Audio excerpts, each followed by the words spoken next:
I was going to ask you about, in this economy, being an artist and keeping your integrity musically. How do you find you balance your rates, we'll say, be it internet or mailing tracks or playing with an artist or playing the free demo, with keeping your artistic, integrity? Or keeping your financial integrity. And keeping your financial integrity. Okay, good question, right? How do you charge? Well, you have to be flexible. You can't have a day rate that goes across the board to everything you work on. It just doesn't happen anymore. Does it change per... Yeah, I change it every day. I change it every day. I have my ideal, but I don't get it. Except once a month these days. Just have to be honest about it. Right? But I'm making a living, and I find that I'm just doing more quantity. That's okay. I like working all the time. It's fine by me, right? So you have to be flexible. Back in the day, session players would, on any major label record, I remember, it was maybe before my time or whatever, that some of these A-list session players, they were getting like a day rate of, $2,500 a day or whatever, right? Or they were doing 3 sessions a day from 10 to 1, 2 to 5, and 6 to 9, and they were all double scale sessions, which right now equates to about $740 per 3-hour session, right? It's strong money, but those days are gone, right? It happens sometimes that you get your full desirable day rate, But again, the $100 demo session, I mean, if you can do it quickly and bang it out and do it in an hour or two, that works out. Works out fine. If someone gave you $100 for playing a song, you do something cool and you give them 1 or 2 hours of your time, even with driving 2 hours and 40 minutes of your day, right? That's worth it. That's worth it. It's not a great return, but it's a decent return. It's cool. You're making 40, 50 bucks an hour. So why not take all those that they come? I mean, why not? I just find that for me, I look at that like as a learning opportunity. I look at it like, oh, I can perfect something that I've been thinking about, or I can work on those whole notes that I keep talking about, or whatever, So making work, making more work is never a bad thing. The economy, yeah, I mean, it is what it is. But will it bounce back? I don't know. Will major labels ever exist again in the way they were before? Doubtful. Very, very, very doubtful. Our budget's going to always, are they going to go back to $350,000, debut album, first album budget? No, they're not. Not in the foreseeable future. I don't see that. So you have to adapt to that. And you have to create work and opportunity. And you have to diversify. You have to keep your foot in lots of doors. You have to consider tours when they come, especially when they pay enough for the work that you would miss if you're home. Just really consider it, even if you don't dig the tunes or the artist or whatever. Just don't say no right away. Sit on that for a while. You have to make a decision, because there's a lot of benefits to touring with someone even that you maybe are kind of ambivalent about. If it doesn't compromise your integrity too much, just in terms of your exposure. And like, man, all the people I meet in London and New York or whatever, these are valuable, valuable contacts. Every one of those people that you encounter on the road is money in the bank. You don't look at it that way when you talk to them.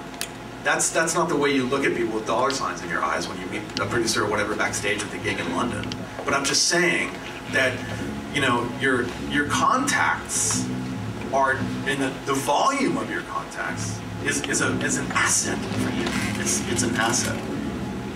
So, as you can see, I'm sort of like trying to fit in all kinds of concepts in like a 2-minute thing, sort of summary. But do you see how like that could work out? I mean, I got a call the other day from a producer that I met 7 years ago, and I didn't remember him. He remembered me. And I looked at my in my address book in my Mac, and I typed his name, and there he was. And I don't send emails out to people or whatever, or promote that I'm around or whatever, but something about our conversation and my interest in him and what he did carried forward into the future and equated into, work. A couple days, a couple grand, whatever, and with a cool artist, how about that? And every cool artist you play with, money aside, is worth 10 times that money that you're getting paid down the road. It's huge. Danny Lohner was the bass player in 9 Inch Nails in the heyday of 9 Inch Nails. He has made a killing over years doing remixes and producing records on his own and whatever. And I was with him the other night at Trent Reznor's wedding. He just got married.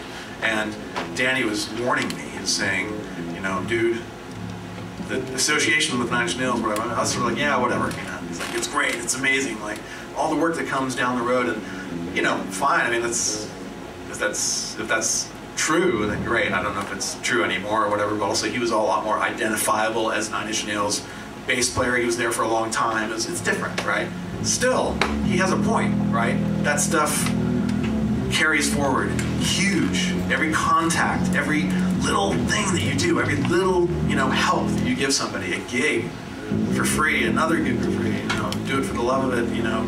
Yes, I'm gonna keep that day job for longer, but man, it's gonna be satisfying along the way to do that, because there's a pot of gold at the end of that rainbow with all the effort that you put in, and blood and sweat and tears and crazy schedule and no sleep and whatever. I promise you that.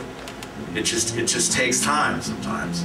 But your love for what you do and your love for music, if that really shows through to all the potential people you work for, you know, again, a cliche, but a very, very true one. I can't overstate that.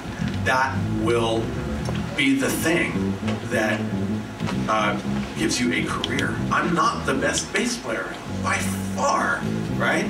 There's so many guys who play circles around me. So many guys who read better, so many guys. So what I'm saying to you is that stuff matters as much as it matters to you. It's subjective, it's personal. That stuff doesn't matter necessarily to what a career could be for you. That's some personal stuff.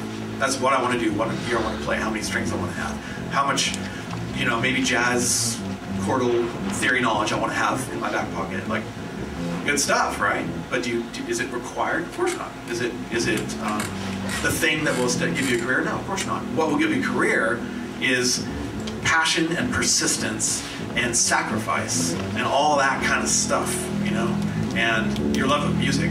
Hence, if your record collection meant a lot to you back in when you were first getting into music, and still means that to you now, that will be the thing that will, you know, give you the passion with which you will be everywhere at once, and be that person that's, you know, regarded as vital, interested, you know, excited about playing, whatever, you know, money, no money, whatever.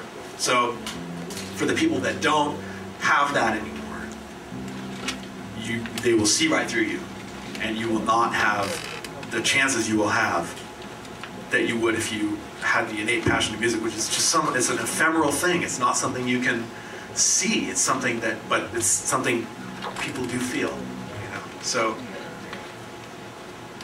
that's kind of my take on being a musician. And I hope it gives you something that you can chew on and hang your hat on. And it's been a pleasure having a discourse with you. I really care a lot about you, honestly, and your pursuit in music, and would love to hang around and have any one-on-one chats or answer any questions about this stuff. And thanks for letting me kind of spout off about this stuff. I know it wasn't terribly organized, but I hope it was helpful to you in some way. So thanks very, very much.